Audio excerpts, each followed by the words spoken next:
Well, the FIFA World Cup Final for 2018 has just ended. We're reacting live with our expert FIFA soccer analysis expert panel tonight. Alongside me, Jake O'Flaherty. Jake, your initial reactions to France's 4-2 victory. Yeah, well, we're currently seeing still the scenes from Moscow with France, the celebrations starting with their win 4-2 over this Croatian team. Well, look, in the first half, we thought we had a real match on our hands, and it turned like the wind as soon as France just made those opportunities for themselves. Although they didn't have much possession, they made those opportunities for themselves. And I mean, look at that scoreline, up 4-1 at one stage.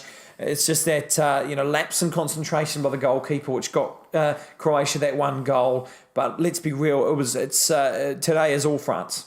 Yep, first ever own goal coming in a match. You got to say that's a turning point for Croatia. Liam, you love an own goal. Your reaction to this match tonight? Oh well, it was good. It was good. I mean, you got to give it to Croatia. They played their hearts out. They did their hearts. I think as I look on the TV, they're still on the field. About 11 of them. Celebrations all around for France. Let's take it right back to the very first goal of the match. Griezmann off a free kick. Headed it into a goal by the Croatian player. Jake, your initial reaction to that goal and what tone it really set for the match? Yeah, well, it was the first opportunity for France to be able to have a good attack, and it was the first platform for them to score. It's still a challenge, of course, and it wasn't a guaranteed goal, but you wouldn't be surprised with a player like Griezmann. He's a good player. Yes, an own goal, but you've got to give the credit to Griezmann, and that's all his.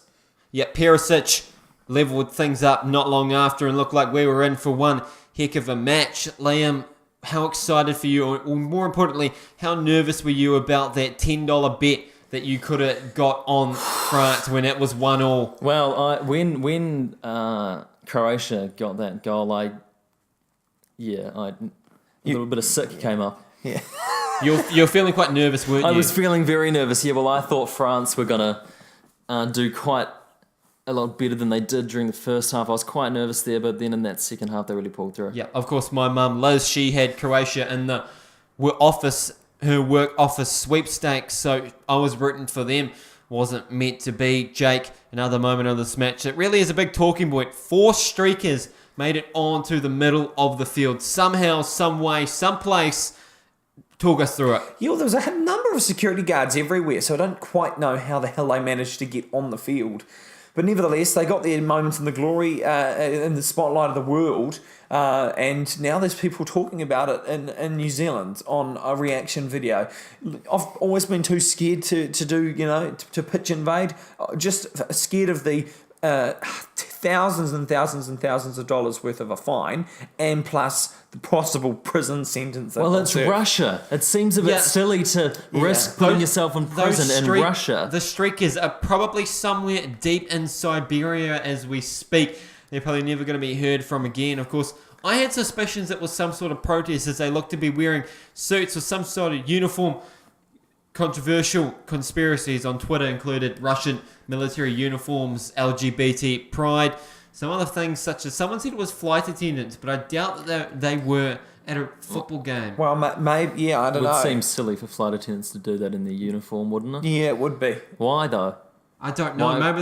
Maybe it was a promotion for Air New Zealand. Yeah. Oh, yeah, well, a new safety video. Yeah, it might be. Anyway, and talking about, of course, Griezmann and his great play today, he knocked one in the back of the net with the penalty goal as well. So a big deliberation by the referee having to consult with that techno team, but getting the right decision in the end. Yeah, it was a process, a lot of controversy on Twitter with that. Of course, the video referees being newly implemented in FIFA, the first World Cup to have it. But I think in the end, it was a good thing the right decision was made. It was an intentional handball by the Croatian player, leading to the successful penalty by Griezmann, giving them the 1-goal advantage and really a tipping point in this matchup. Yeah, and I think, of course, moving into that half, I mean, Croatia would have loved to have been equalised at that point. However, they were still in a good spot to really push this French outfit in the second half. Yeah, definitely. Of course, that's really second half where things broke away for France Two good goals, giving them a 4-1 advantage. And really, at that point, Liam, the TAB, they'll count in your money and ready to give it to you. Yeah, they sure will. Yeah, well, Pogba, of course, scoring that goal in the 59th minute, but that and then coming back in the 65th with Mbappe. Look, after that, it was sealed. You knew France was going home with it, and the faithful that turned out for France kind of knew that the celebrations were going to start. In terms of the whole grandeur of the final, you know, it's been a great spectacle, a great final to watch. It's been exciting. But as well as the World Cup, it's been well hosted by Russia. Yeah, a successful World Cup, gone off without a hitch. A lot of people nervous going into it, what Russia could pull off, whether Vladimir Putin might try and steal a spotlight figuratively and literally. Of course, we saw him at the match tonight, but it was a really good World Cup. The first time I actually watched more than one game at one, except when New Zealand were in, as we harken back to those glory days of football. Liam, how much attention have you paid to this World Cup, and where do you see it going for the future? Well, this is the first game I've watched. Did you enjoy it? I did until the sleep deprivation kicked in. I mean, it's 5:10 in the morning. None of us have had any sleep. No. Yeah. I'm sort of struggling to breathe. I'm approaching 22 hours up without sleep. Thank you. Yeah, the heart's still going. The heart is still going. Is he still alive? Yeah, is he cold to the touch?